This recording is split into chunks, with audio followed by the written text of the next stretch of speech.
शिवसेना शिंदे गट आणि भाजपचा छत्रपती संभाजीनगरचा उमेदवार अजूनही ठरलेला नाही. उमेदवार ठरण्यात नेमका काय समस्या येत आहेत याबाबत आमचे प्रतिनिधी संजय आहेर यांनी शिवसेना प्रवक्ते संजय शिरसाट यांच्याशी बातचीत केले. पाहुयात काय म्हणतात संजय शिरसाट. शिवसेना भारतीय जनता पार्टीचा अजूनही छत्रपती संभाजीनगरचा उमेदवार ठरत नाही आहे. नेमकं काय तिढा आहे, काय समस्या आहे हे जाणून घेण्यासाठी माझ्यासोबत शिवसेनेचे नेते प्रवक्ते आमदार संजय शिरसाट साहेब आहे. आपण त्यांना विचारूया की नेमकं हे घोडं कुठं गुंतले. सर मला सांगा की एकीकडे पाहायला गेलं तर चंद्रकांत खैरेंची उमेदवारी जाहीर झाली, एकीकडे इम्तियाज जलीलची देखील झाली आणि त्यांनी प्रचारामध्ये आघाडी घेतली, परंतु आपला उमेदवार कधी ठरणार आहे, नेमकं काय प्रॉब्लेम आहे? हे बघा, उबाठा गटाकडे इच्छुकांची गर्दी नव्हती. एक अंबादास होता, एक खैरे होता. अंबादासला काट केलं, खैरेनं दिलं. MIMचं सीट एकच उमेदवार इम्तियाज जलील, तो खासदार होता, त्याला दिलं.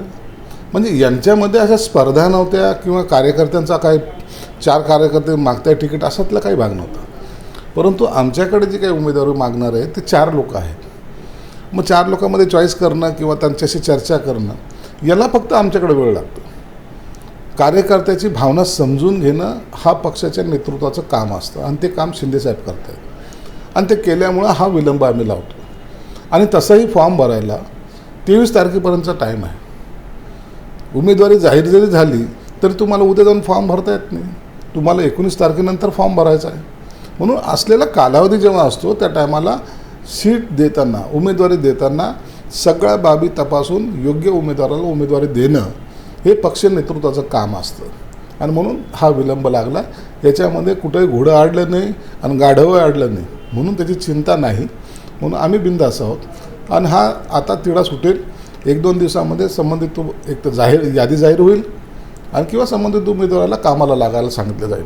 विरोधी पक्ष नेता अंबादास दानवेंनी असं सांगितलं आहे की त्यांच्याकडे उमेदवारच नाही आहे, त्यांना उमेदवार भेटतच नाही आणि उमेदवार नसल्यामुळं हा तिढा कायम आहे.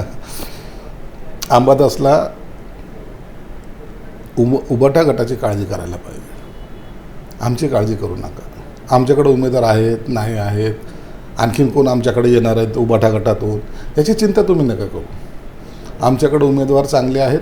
त्याच्यातून आम्ही सर्वजण कोणता उमेदवार द्यायचा हेही ठरवलेलं आहे. उमेदवाराचं नावसुद्धा संजय शिरसाट आज सांगू शकतो.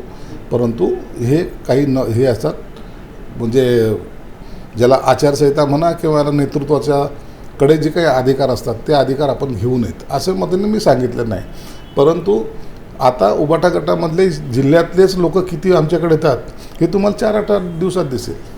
सर दुसरीकडे पाहायला गेलं तर अशीच चर्चा आहे की भारतीय जनता पार्टी शिवसेनेला दबावात आणते का? कारण तर तसं पाहायला गेलं तर हिंगोलीची जागा असेल किंवा नाशिकची जागा असेल, रत्नागिरी ह्या ज्या जागा होत्या जे शिवसेनेने उमेदवार उभा केले आहेत, मात्र भारतीय जनता पार्टीच्या दबावापोटी तिथे उमेदवार बदलावे लागतात. असं काही नाही. जे काही उमेदवार असतात ना कायमस्वरूपी, आता मी आमदार आहे, जर माझं काम चांगलं नसेल तर काही कालानंतर हे बदललं पाहिजे. नाही तर पडेपर्यंत त्या माणसाला उभं करायचं हेही योग्य नाही.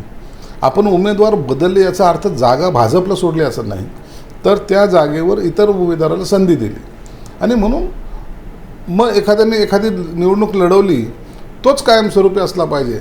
असं जर केलं तर खालचा कार्यकर्ता हा काम करत सुद्धा नाही. तो उमेदवार ठरलेला आहे.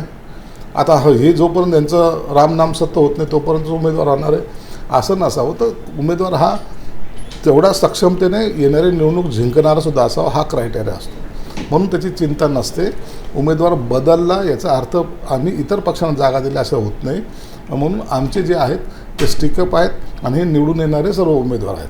ते दुसरीकडे जर पाहायला गेलं सर तर आपले जे उमेदवार होते शिवसेनेने दिलेले, जर समजा भाजपच्या दबावापोटी जर आपण ते उमेदवार बदलले आणि फ्युचरमध्ये जर तिथं जर काही खालीवर झालं, जर जागा जर गेली तर त्याचा ठिकाणा आपण कोणावर पडणार? नाही कुठं आम्ही जागा, भाजपचा दबाव वगैरे नाहीच आहे.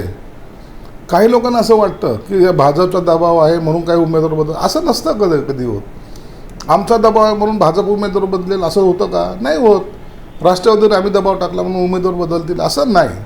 पक्षाच्या नेतृत्वाने त्याचा निर्णय घ्यायचा असतो. पक्ष भाजपला चालवायचं नाही, पक्ष शिंदेसाहेबाला चालवायचा आहे.